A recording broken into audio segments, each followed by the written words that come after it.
So our topic for today is building our resilience with cognitive discipline. My name is Guy from Weimar. And before I start and get into the topic of what is resilience and what is cognitive discipline, I'll ask you first, do you feel you need resilience nowadays? Like Noah, I've booked this workshop for you, this lecture. I'm here. I know what I'm talking about. Do you guys see a reason for me to be here? Do you think resilience is important to you now?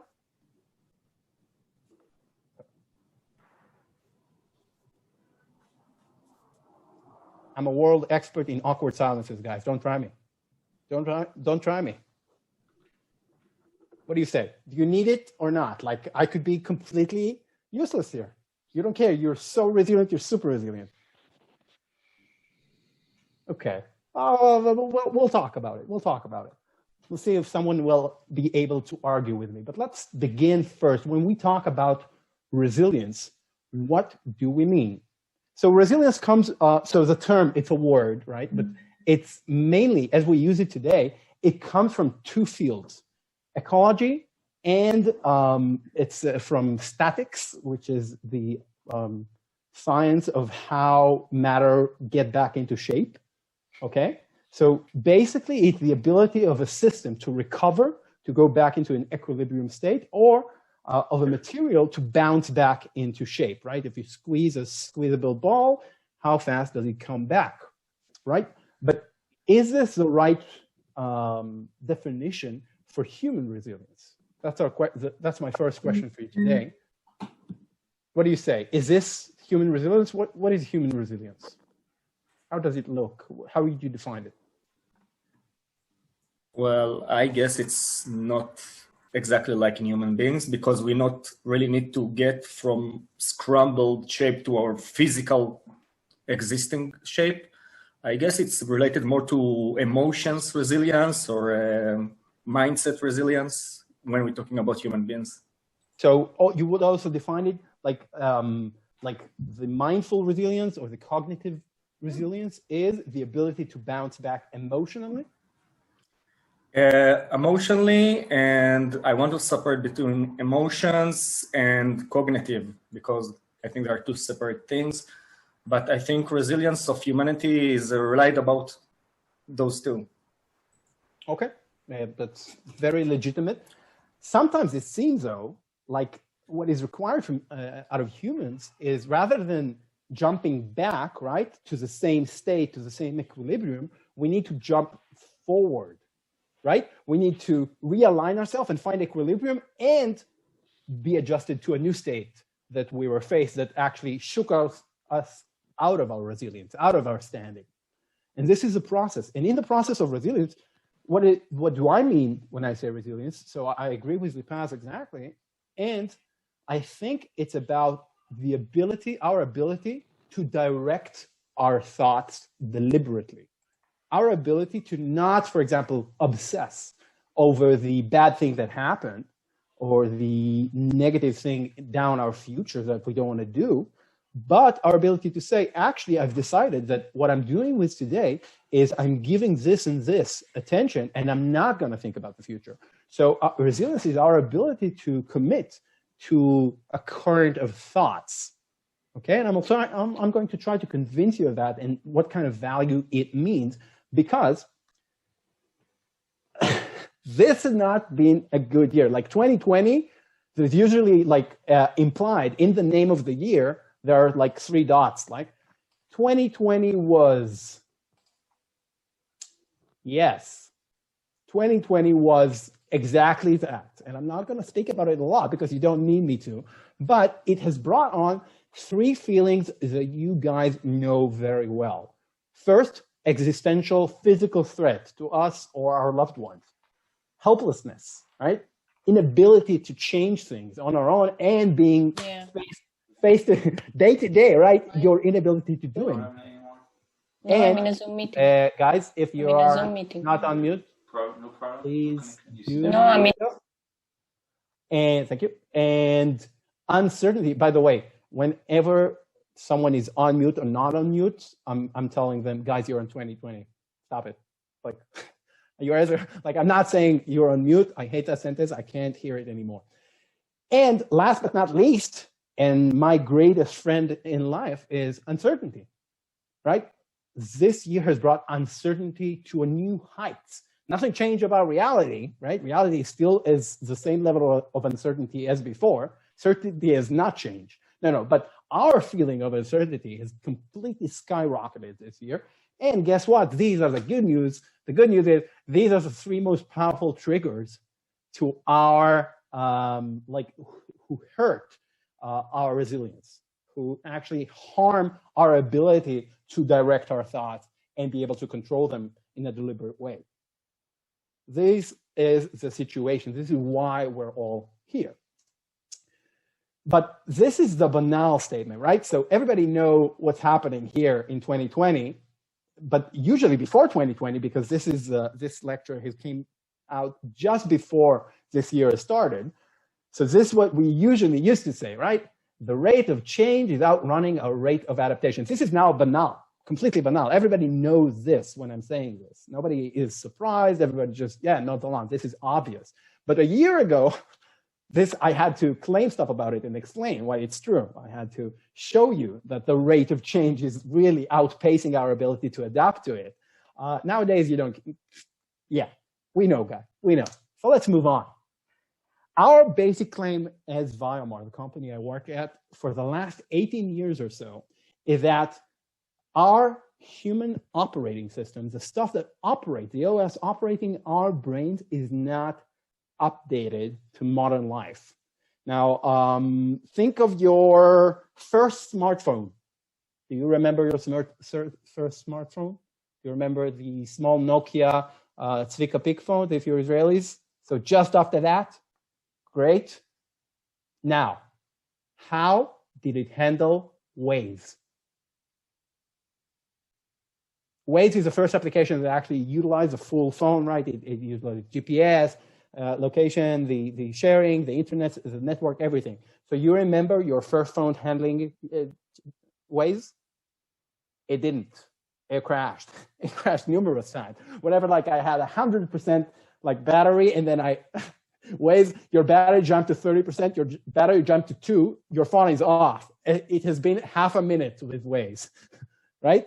So this is exactly our operating system in the level of stress and the rate of change that we are facing today, because our operating system was not developed for these conditions. What was it developed for? What was it developed for? Surviving. Surviving in what world?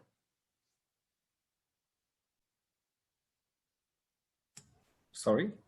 In what world? In what way was it different, that world, from today? What's the gap? Well, I think we are designed to just to supply our very fundamental needs and not all this modern technological world that we live in. So it's kind of against our instincts. Yes, I agree. I do agree. But also, we developed in a world in which scarcity was the name of the game, right? We developed in a world in which we had to fight every day for survival. And so we developed systems, right, operating systems that prefer speed over accuracy, right? Because, before I go to the communication gap, because when you are faced with a potential danger, right? You see a new animal you've never seen before. It's long, it slithers on the ground, you have no idea what it is. What was your brain telling you? What signals did it send?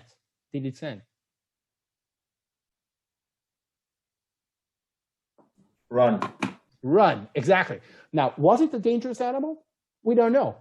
But the system we had in our brain didn't stay to find out, because staying to find out might bring out the opportunity. Maybe it's an edible an animal, or maybe I could, domesticate this animal. But in a spirit of speed over accuracy, I would run, because if this was a dangerous animal, this would have killed me. I would be dead. And so we've developed to make broad, generalized decisions that are supposed to save our lives in a very, very scarce world. We lived in small groups of people that we knew everyone around us in those small groups, right? And we were completely safe with them and completely not safe with anyone else. This is a world we were developing to operate in. And in our world today, instead of that, we have a very, very different world, a world of fecundity, of abundance, in which we need to meet strangers and share with them and collaborate with them. Sometimes they're from another landmass, sometimes they're from another culture, sometimes they're from another, who knows. And we need to reach out to these people and say, okay, let's collaborate. This is a world of, of plenty. We have a lot. It's a win-win, right? Collaboration.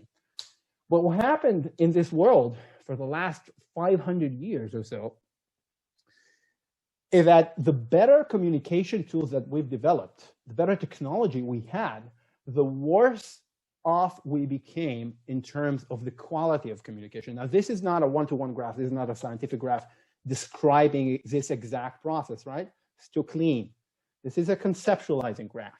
It's supposed to explain the idea, and I think you'll find it true, that the more systems you have, right, your telegrams and signals nowadays, right, because we can't use the WhatsApp anymore, the more you have of these, the worse off your communication gets.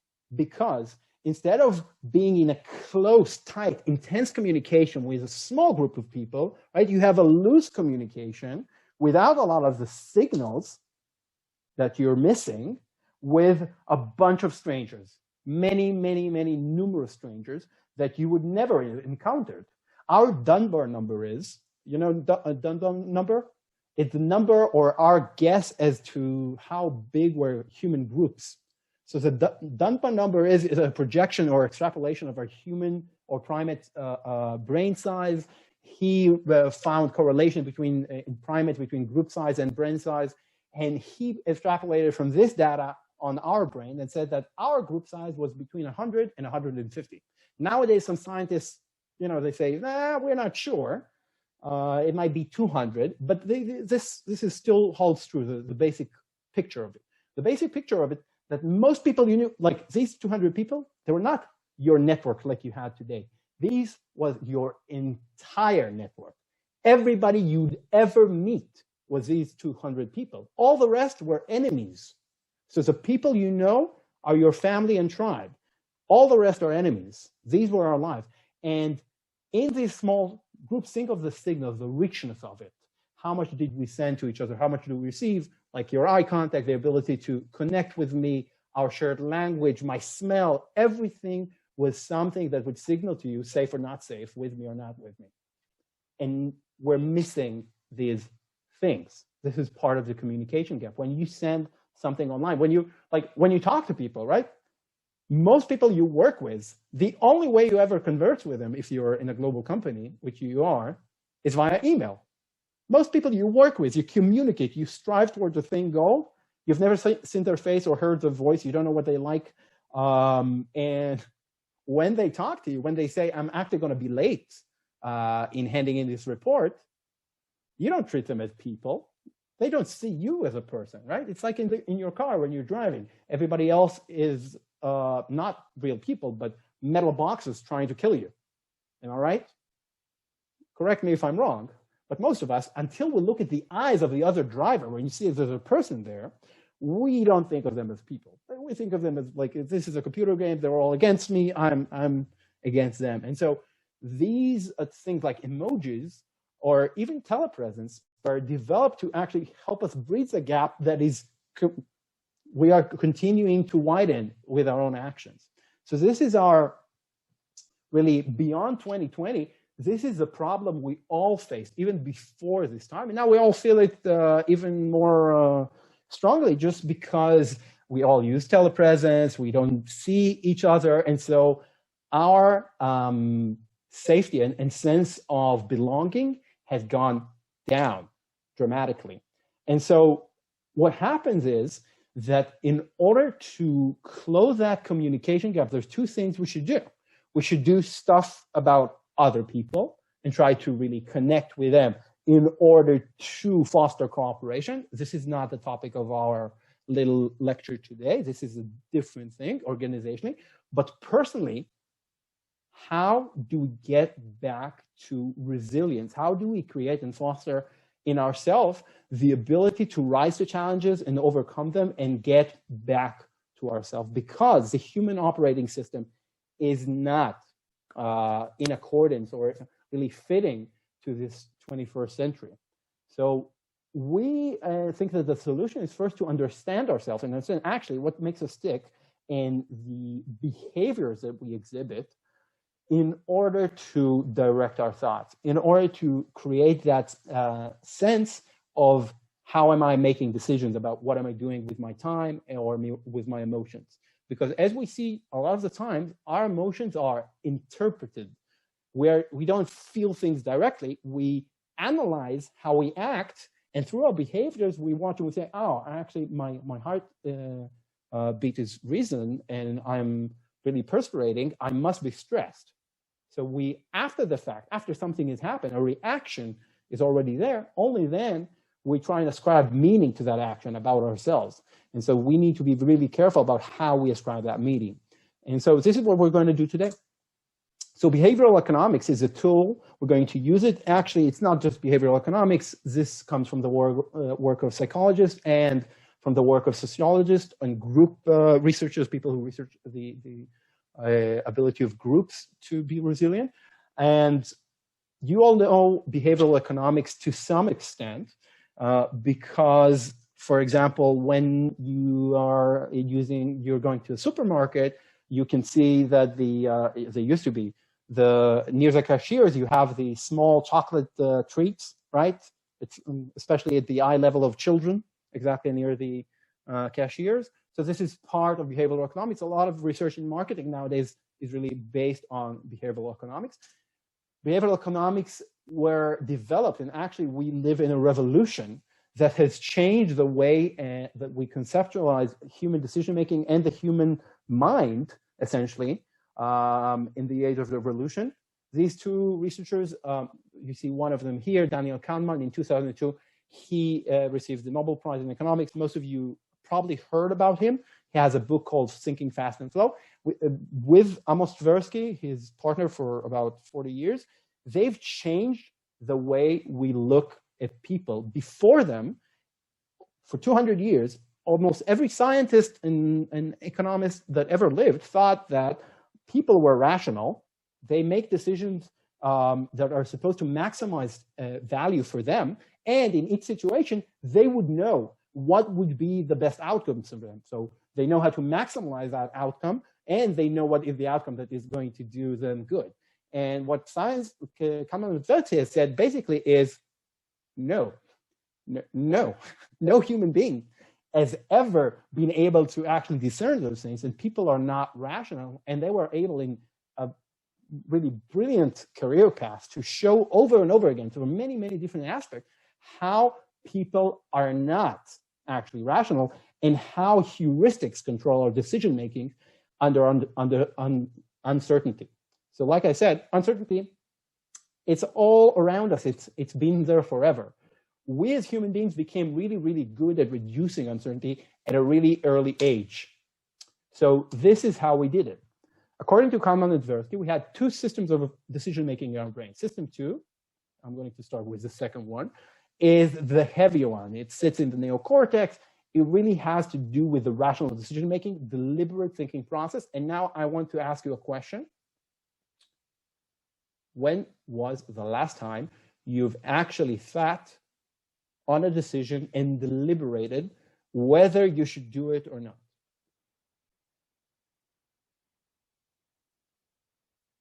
When was the last time? Could be today, could be yesterday, could be never. So from the silence I'm gathering, so it's been a while. There's few things we can point to. Usually these are organizational processes, right? We can point to and says, oh yeah, I used system 2 there. We sat about it for 3 hours. We decided how to implement this training system, right? Training is very important. We need to think really carefully about how we do it. We did it on that. But if you think about your own life, or for example, when you decided when are you going to stop working today, did you sit and deliberate? Did you made a really thought out and deliberate decisions there? Kahneman Tversky said that 95%, they estimate, because we have no way to check this, but 95% of our decision making is actually done with system one. Now, how is system one operates? System one operates all the time, and it makes decision really, really fast, and we don't really notice it's making those decisions. So, for example, when you see a scary movie, I hope you have access to Netflix, guys. This is, inhumane without it. But when you see a scary movie and something like comes out of you, your body reacts, right? System two, it shows this movie. It knew we're going to see a scary movie. But system one can't really differentiate between reality and virtual reality. It doesn't really care that this is a movie. It starts responding like we are under attack. We start elevating blood pressure, it's sending adrenaline or endorphin or whatever combat drug is going on in our system. We have glands that secrete combat drugs. Are you aware that we have weapons in our biology? And we are treating every situation like it's a life-threatening situation. By the way, also when you have a deadline, how do you respond? The exact same way. You respond like you are under physical threat, and your stress level rises. And so this would increase your yield, your ability to take on that deadline. It's an intellectual challenge, so you have physical reactions. Does it help? Nope. No, it doesn't help. It doesn't help. When I was stressed before a test, or my worst seminar job in my first degree, in my bachelor's degree, I've pushed it off for about eight months. A small, short 8 months. It's the middle of the night. It's January in Jerusalem. It's snowing, and I need to hand in the essay tomorrow. And I'm all stressed, and my body tells me, we should panic. We should probably panic. So I decided I'm going to do the rational thing, and I went on an 1.5-hour run at night to deal with that really need to move, right? Because my body could not sit in one place. I was shaking how stressed I was, and it really didn't help that I had to actually vent all that stress. I could have written after that. It was really hard. So this is system one and system two, and we need to understand them in order to control them. The second thing we need to understand about the way we make decisions and think about life is the availability heuristic. Now, who can tell me one good thing that happened this year?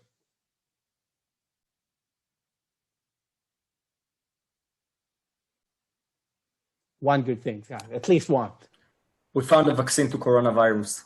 Amazing. We found a vaccine. Awesome. Do people rush to take it? Is it being distributed well across the nations, across the world? Oh, shit. I'm sorry, guys. I'm sorry. I really hope we could do something good. Something pure good. Just pure good that happened in 2020. We work from home. What? We work from home. We work from home. That's a good thing, yeah? Could we find, in quick successions, could we find 3 good things in a row?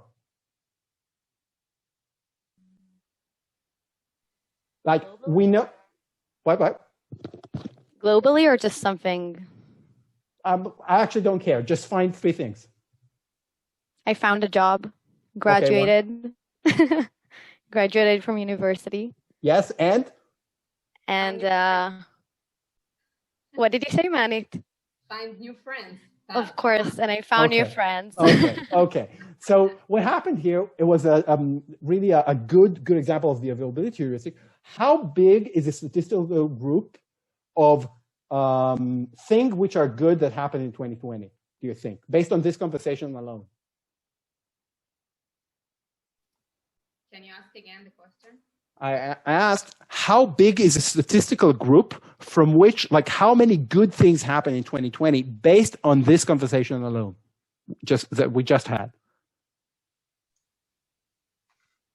I'll make an argument just as many good things has happened in 2019. Unfortunately, our ability to recognize the good things, because of what you're going to speak about here, our ability to recognize the good things is overshadowed by some very large negative things. So we have a few very large negative things, and it's completely buried all the small good things that we would normally have been able to recognize in an average year, would be my guess. I would definitely agree with you, Eric. And also, it's about loss and gain. We have loss aversion more than we have. We want that gain, and we'll talk about it in a few seconds. But before the few big things, let's talk about how we make decisions. First of all, we make decisions based on available information. So, what's on the top of your mind? Right? Not the book you read when you were 12. No. What's on the top of your mind, this is what you're going to use. This is a fuel to your fire of thinking.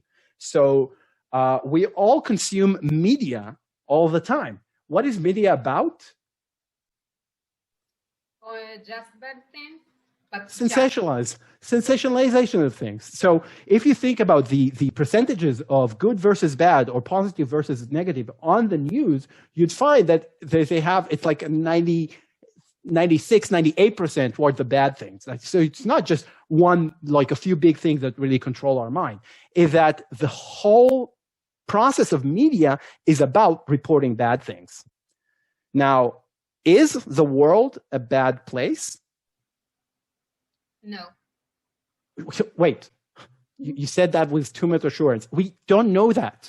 We don't know if the world is like, I don't know if the world is a good place. What do you mean by that question, Guy? That's a ludicrous question. So we don't know if the world is good or bad. But when we ask people on the street, is the world good or bad? Which type of information do you think they're going to use? What's available to them? Yes, they'll say the world is in like, shh. Come on, you asked me this after this year? So I would recommend first the book, we'll talk about it later, Better Angels of Our Nature by Steven Pinker, about how we became freer, safer, stronger, smarter, with better food and better culture and better movies and whatever. What do you want? Everything is so much better nowadays, but still, reality looks worse than it ever did to humans. So the second aspect of the availability heuristic is the fact that we tend to look at the available information and extrapolate statistically. So if I walked to a forest and I've just seen 3 snakes in a row, like in a span of 20 minutes, I've seen 3 snakes cross my path. How many snakes are there in this forest? Lots of them. Lots of them, right? So I might have seen the only family of snakes in the forest, right? It's the loneliest snake family in the world, but I don't know that because my system one has already decided there's a bunch of snakes here, right? So exactly like that with bad news, right? We don't need large numbers of them. At least we need to read the first 3. If we read the first 3 like on Ynet, on BBC News or whatever, if the first 3 are bad, obviously the rest of them are also bad. This is the way that a human system makes decisions. If Guy works with Apple, Google, and Facebook, it means that the group of big companies that he works with must be huge because these appeared in quick succession, one after the other. So availability heuristics really anchors in our mind specific types of information. And because the nature of human society nowadays and the nature of media, well, we have a problem, guys. We really have a problem because we are also risk averse to a crazy extent. We actually have what we call a negativity bias, in which information that is about to hurt us is much more important to us than information that could help us. You get that? We tend to focus on the negative stuff, the stuff that might kill us or might hurt us, even indirectly, because we can't really tell the difference, right? We can't say this is a real danger versus this is a distant danger. If we recognize it as a danger, it's a danger, and we obsess over it. We obsess over the bad things that are happening because it's enough to lose in the game of life once, and then there's no more game. So evolution doesn't like that. So if you are risk averse like us, if you hate losing more than you like winning, you have a better chance to survive. Because if I ran away before checking to see that opportunity, right, to see if that's a domesticatable animal or not, so if I ran away, because I was afraid of dying, I might survive. But if I stayed and it was actually poisonous, that animal tried to kill me, I died, no genes like that are going to survive. And so the human trait that survived was a negativity bias, and negativity bias was very important to our survival in a world of scarcity and speed over accuracy. Nowadays, though, a lot of the time, first and foremost, we want to know how many snakes are there in the forest. Really, no, for real. Like sometimes our job is to know how many snakes are in the forest, but I want to know how safe is the country I live at. I want to, I want to have children. How safe is this place? Actually, based on my confirmation bias and the stuff that's already available to me, it's very hard to tell. Like I have a specific bias toward one thing, it might not be true at all. I'll have to really review a lot of feeds of different informations in order to try to synthesize this kind of worldview that is more balanced. But most of us don't really go through that process about anything, especially about our worldview.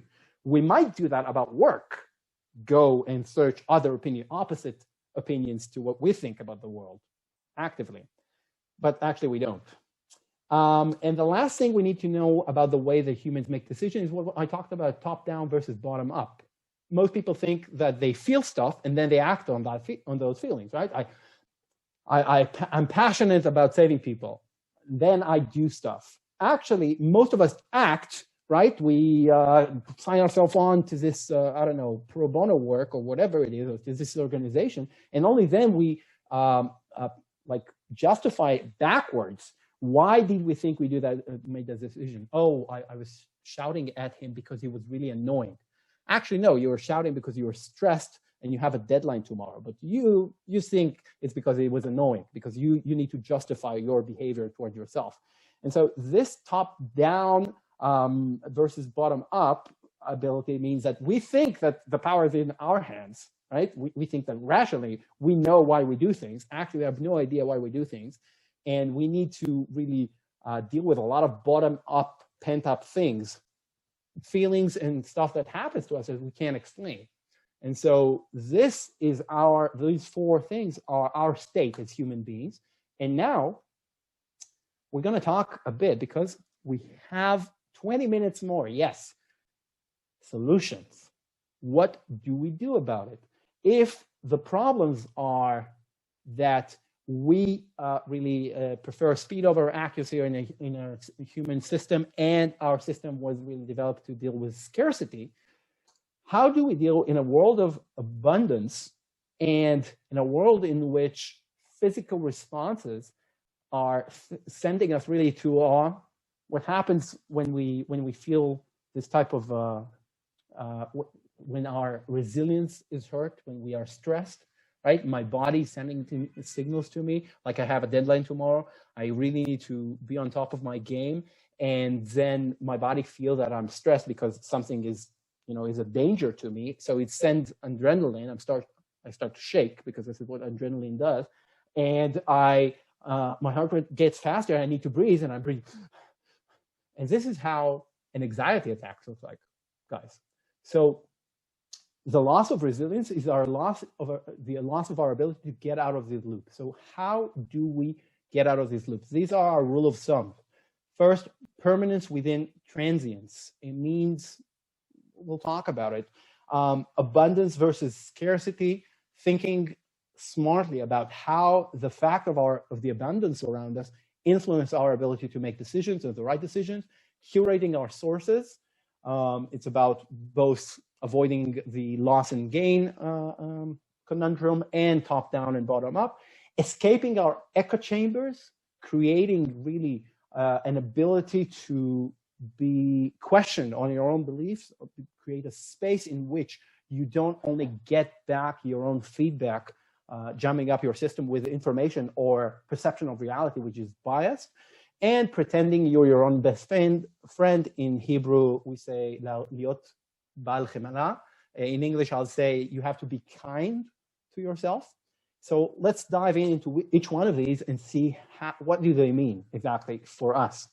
So our suggestion to you is to exist in a quantum mental state. So when nothing is certain, everything is like shifting and moving and changing all the time, there are things which are under our control. This comes from the work of many, many psychologists. This is not something new, but if we can, also Viktor Frankl, right? If we can't control reality around us, what can we control? What is permanent?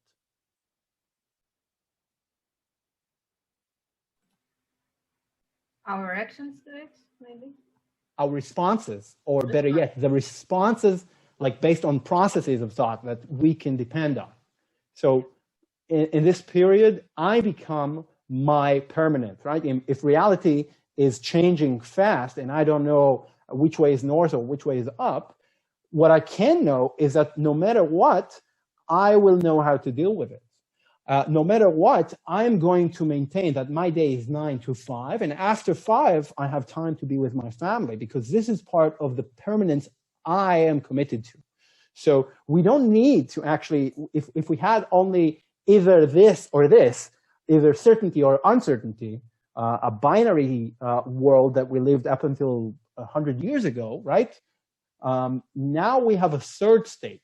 So it's a quantum state, I call it. You don't have to be sure that the world is uncertain, and you don't have to be sure that the world is certain. You know that certain things have longer life cycles than others, right? They are permanent for you, and so you can count on them. And other things are much more transient. They go much too fast. So for example, if some of you, I assume, really like working from home, right? So how do you should consider it? What do you do? Like if you take my advice, how do you think about liking to work from home? How do you think you should consider it?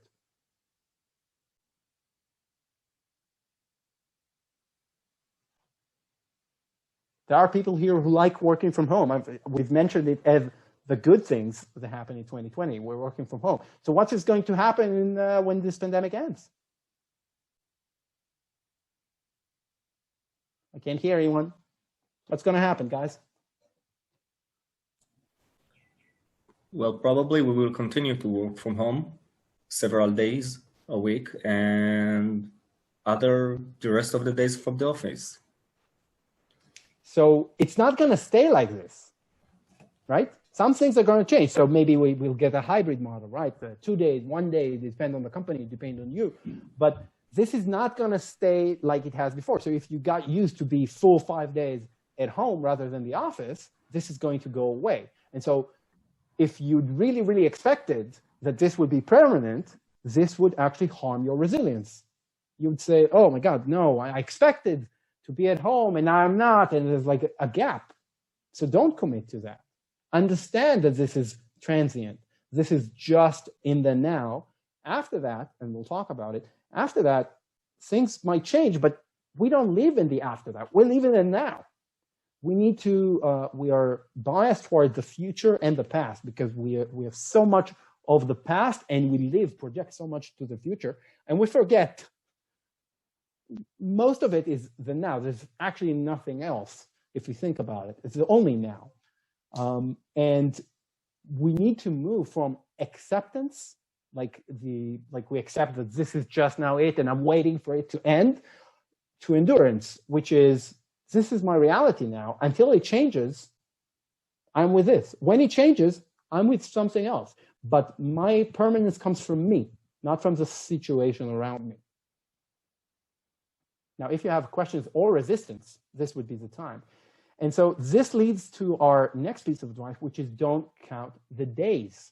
This is exactly what Scott Kelly was asked, like, how did you manage to stay 340 days up in space, the longest alone that any human person really spent in space? You know, it's like small enclosure because it's not in space. It's like a very small space station. And he said, I was just no idea how many days I was there. I didn't count. I didn't look at them. This was my reality. I had a mission. And this is what we do suggest for everyone. treat it like it's an unknown situation that you have no idea when it's going to end, and it doesn't really matter. For as long as you're there, you're there.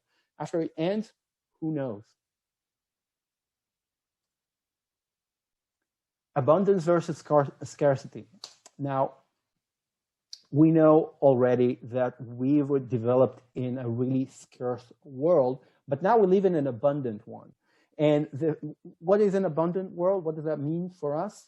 It means that, for example, if I want to get other opinions about how safe is it in Israel, I could search online, I could reach so much expertise, so much information about it, right? If you guys want to, for example, you have to prepare a video lecture, right? You've never did anything like that. You never recorded yourself speaking. Maybe it's new for you because this pandemic or this situation has required that you really teach remotely and you need to record yourself. And now you say, oh my God, I don't know how to do this.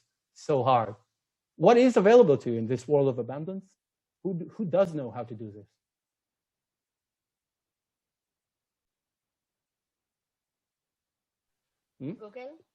Google, YouTube, anyone on the internet. Yeah. So it's really easy to get into that place in your mind that says, oh my God, this is not my comfort zone. It's really hard. No. And then, postpone it till, infinity and procrastinate. Instead, you could just start getting the help you need in order to start doing the things that you don't know how to do. In the time before that time, you would be just alone with your mission.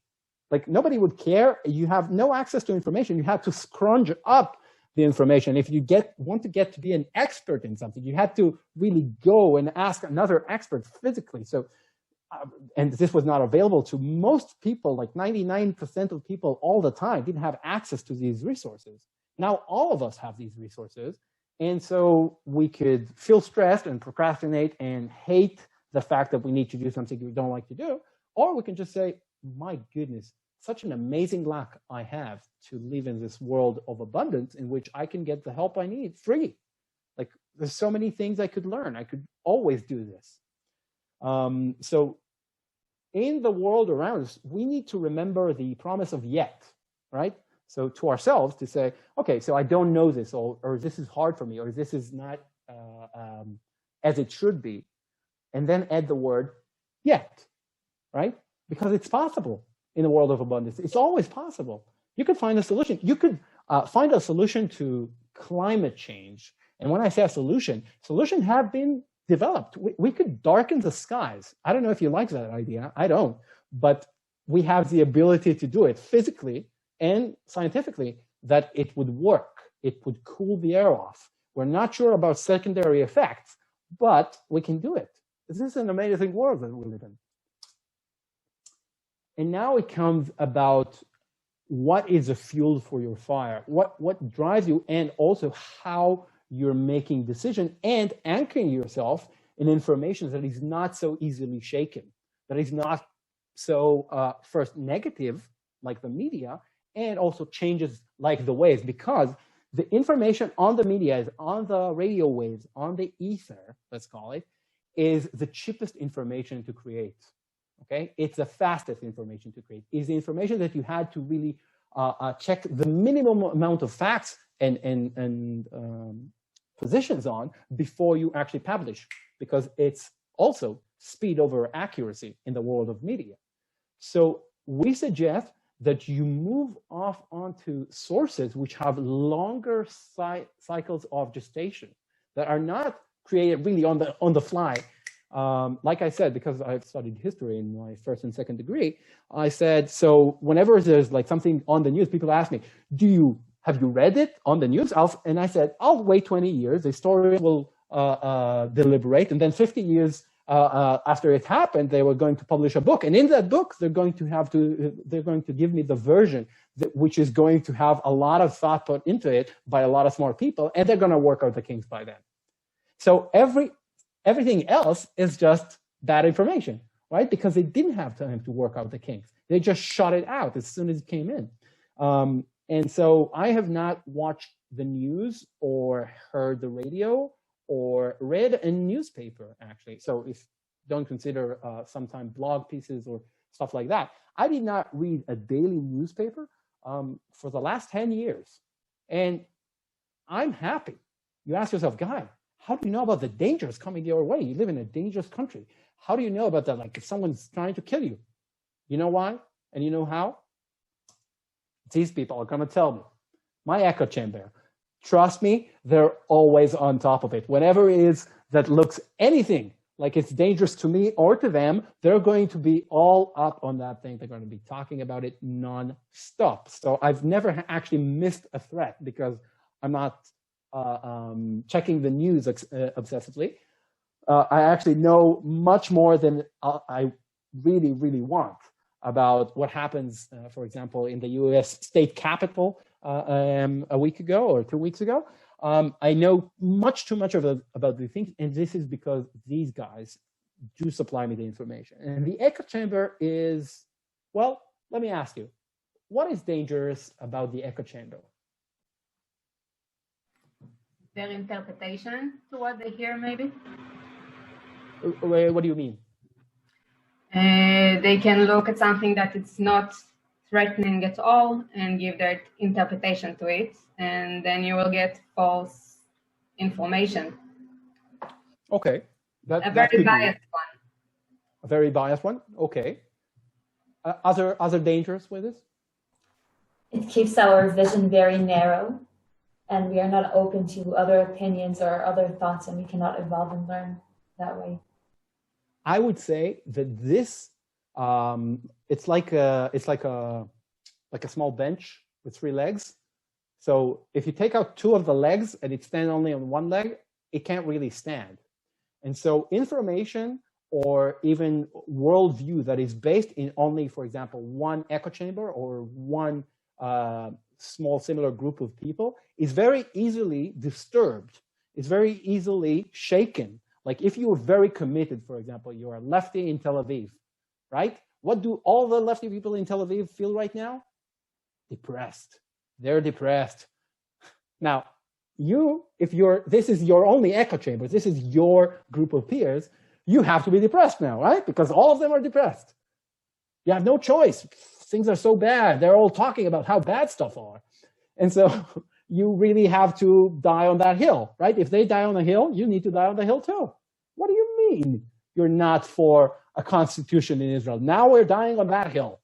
Next, we'll die on another hill, but this will be next year's hill. Who cares right now? Now we're dying on this hill. So if you're standing only on the people you know and are like you, you are kind of limited in your ability to, first, make decisions about the world, because the information that's arriving is already confirming what you know. You're not learning anything new from talking to them.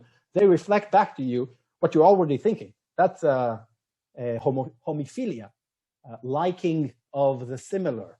This is how we build these echo chambers with confirmation bias, right? We don't learn anything new when we listen to these people because these people think similarly to us. And when something bad happens to them or to their ideas, we have to go down with the ship. We have to go with them. We don't have alternatives to our way of thinking. When we break out of these echo chambers, we create a more sustainable information ecosystem to our lives. First of all, we don't have to commit. Like, for example, capitalism is bad. It's the worst. It creates the most massive exploitation the world has ever seen. Like on scale the world has ever seen. More people are being exploited financially nowadays than in any period in history. Now, if I come from an echo chamber of people who really hate socialists, right? I would have to rise up for this. This is part of my identity. I would have to, really? Are you kidding me? Your ability to say those words, the fact that we have so many people suffering is because of capitalism. Because we have more people who have better quality of life, all of that. So you have to commit to that argument. But now that if you're disconnected from this echo chamber, or you have many echo chambers, you can just say, okay, I'm not committed. I don't have to die on this hill. You could say, oh yeah, no problem, man. You don't like capitalism? Whatever. My views on capitalism are complex. Okay, I've heard many, many different thoughts and thinking on this topic from many people. And a lot of people I disagree with, right? I disagreed strongly, but they made good sense when they defended capitalism. So whenever we're breaking out of the echo chambers, don't give yourself a good life, like an easy life. Don't like subscribe for 2 minutes for a really annoying, provocative asshole on the other side. That's not a way to do it. No, to break out of the echo chamber, we need actually to pick up the really eloquent people who stand for the opposing view from us. The really eloquent, because for every view, there's eloquent people holding this view, and there are people who have no idea what they're talking about holding this view. So you need to choose those really better people, the people who have thought over this, that could actually change your mind, because you need exit points on your strategies and worldview. When you encounter someone, like in the Israeli web, there's someone called Igal Liverant. He's very, very, he's a conservative. He's the old type of conservative, like John Stuart Mill type of conservative, okay?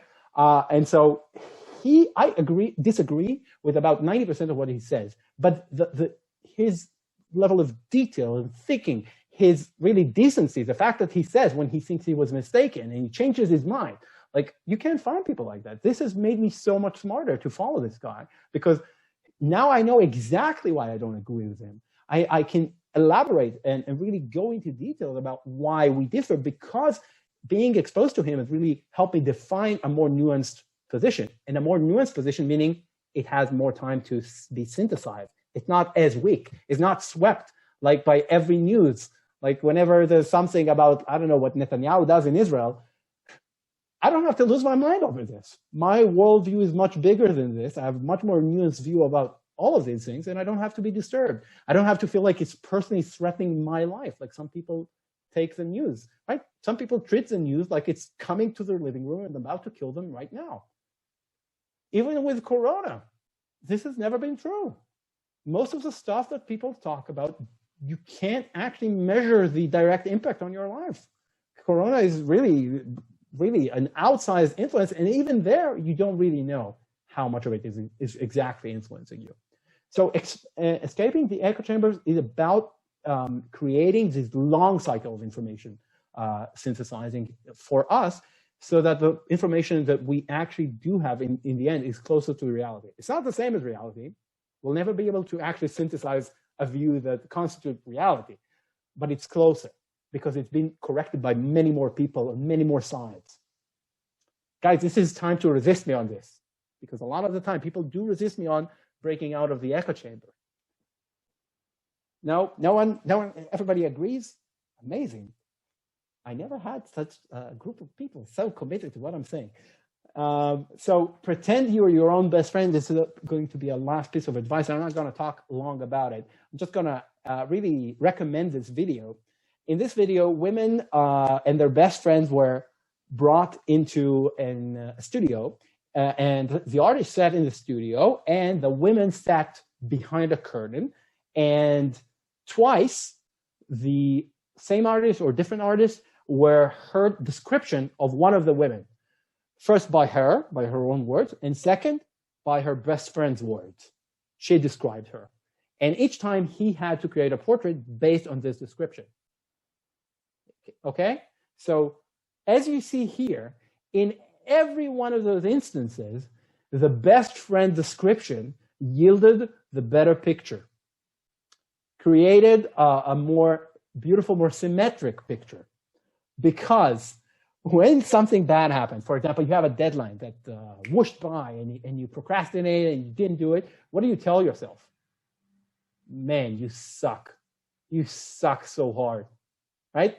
That's what you tell yourself. Now, imagine yourself, your best friend just fucked up, excuse my language.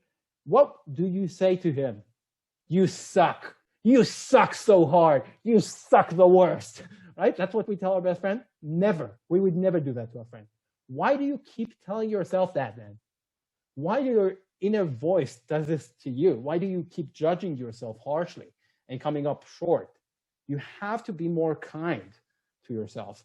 First, because really you have, an old OS. Okay, it's not perfect.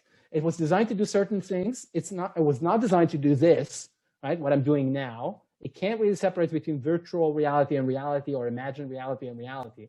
You have a human brain, so be kinder to yourself. Be more, lax. It's okay. You're not the worst. So if something bad happened, yes, this is not all you are. Don't fall into the availability heuristic. You are much more of this. You're much more complex. Your ability to rise up, right? The process, thinking about how we take the next step, the not yet, is much more important than what just happened. So basically respond to yourself as you would respond to a close friend. And we do really recommend, for your own sense of stability and security and inner resilience, basically your ability to just look at a challenge and say, yeah, I can take it on. We recommend exist in a quantum mental state, which means be your own permanence, be your own certainty. I don't know what will happen or what's going to happen, but I know how I would react. Shit happens, and so does good things, and so we need to learn how to focus, reshift our focus to the good things that happen, because if we're searching for the bad things, we can always find more. It's an infinite search. It would never lead to anything good, though, if we just search for the bad things. And so we need to expand our vantage point and get a synthesized, more nuanced worldview based on longer cycles of iteration and rejection and gestation and all of that. And diversify the humans you have in your life, because their different abilities and perspectives are going to really make you more resilient. And each idea, if it's practical, if you notice, the ideas that we pick up are the practical idea. If it's something that you could use for your own perspective, you would take this. I do hope that you would take from this session as much as you are able, and I do wish you all the best. Now, I don't know if you have the time or we have the time, but if you have some questions, I'm here. This has been it. Oh, yeah, sources. How do I forget the sources? My most, the best source is not even here because I updated the other version of this slide, but not this. My best one is Grit by Angela Duckworth, The Power of Passion and Perseverance. That woman is amazing. Every time she speaks, I want to give her an award. She's the best at hedging against herself I've ever seen. Like the fact that she's so careful. She's amazing. In any case, I do recommend all of these. And if you have a question, I'm here. First of all, I want to say Grit is amazing. Especially like the first part when she's talking about she left McKinsey for being teacher. Oh, yeah. Yes. And anyway, it's not a question. I just have to say that there was one thing that was missing so much in this lecture. It was a great lecture. But the part about our resources of the media and the echo chamber is just shouting one missing big part that you didn't talk about, and it's the social networks. And I think to add this, yes. It's about reduction, I think. It's about reduction and quarantining the usage, specific times, it's okay. Do it in those specific times. But when you use social systems, be aware of those different echo chambers you have, and always hedge. Am I really committed to this? I think I'm too committed. Let's get some other view, other perspective on this. And also, there's a drug on social network. The drug is being right. It's very, very, very enticing as a drug. I've gotten off of it many times. I just say, if you partake of it too much, it's you lose sense of reality, you lose time, your behavior becomes really, really erratic. It becomes really hard, really. I've seen it on myself. Oh, thank you, Ohad. It becomes really detrimental to your health. The fact that you get to feel that right, and you're angry and you're combative and you're so right all the time. And it becomes kind of manic. So I would really say about these social networks, we should use them. They're awesome. They're great because they do a lot of things for us. There's a lot of utility there. We just need to know how to use them, I would think. Or just leave them. Or just leave them. But listen, this is the rules of the game for people who want to live in this reality to fit on the ground, head in the sky. Okay, the Jewish way. I'm sorry, but I say it as a Jewish way because Judaism is about surviving in this world, not in a perfect world that comes after, not in that pre-ancient world.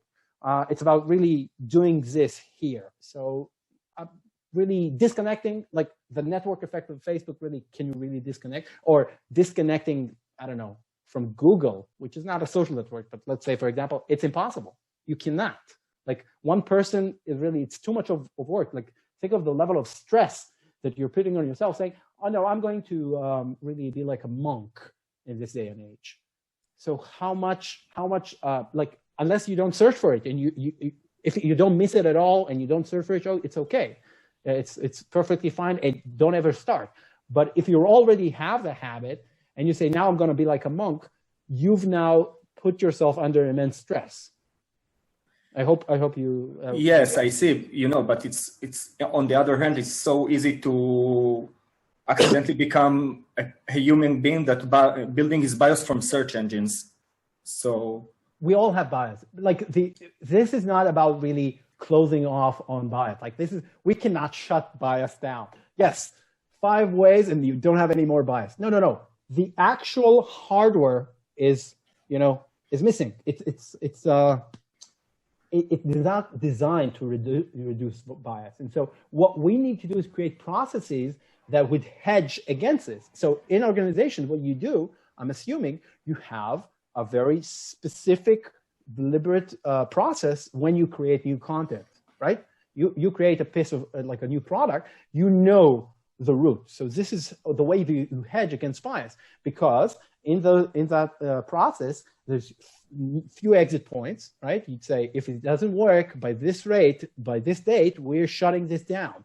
And we have people that need to review us and outside the eye that should view it. And the manager has to come and say, and still, you know what happens in these processes? Sometimes there's go fever, like in NASA, and there's bias, and ships explode on the launching pad. Because even when you hedge, doesn't mean you're going to be perfect at it. So for example, like collective decision-making is a great way to reduce these type of biases. But this is not about reduction of bias here. We're talking about your resilience, creating better resilience for you personally, because the organization on itself, it can do a lot, but this was more for you personally. Any more questions? I would be happy to answer. If not, I want to thank you so much for your attention this afternoon. I really do hope you're going to use it. Let me just return the screen for one last time for really giving you those 5 pieces of advice. You can take a picture of it, but really, we do recommend that you take us up on it. I'm telling you, just the one thing I did, like from all these 5, I did try all of this. But the one thing, like disconnecting from daily news and the news cycle, has been such a great thing for my mental health. It's amazing. You have no idea. So I do really recommend for personal experience, and own your neuroplasticity, because your brain is changing all the time. And if you'll be deliberate about it, you're training your brain to, instead telling yourself, oh my God, you suck, to tell yourself, actually, this mistake is manageable. And now that I know what the problem is, next time it's not going to happen. Which is training your brain to have the right processes. It's amazing. So thank you guys, and have a great afternoon.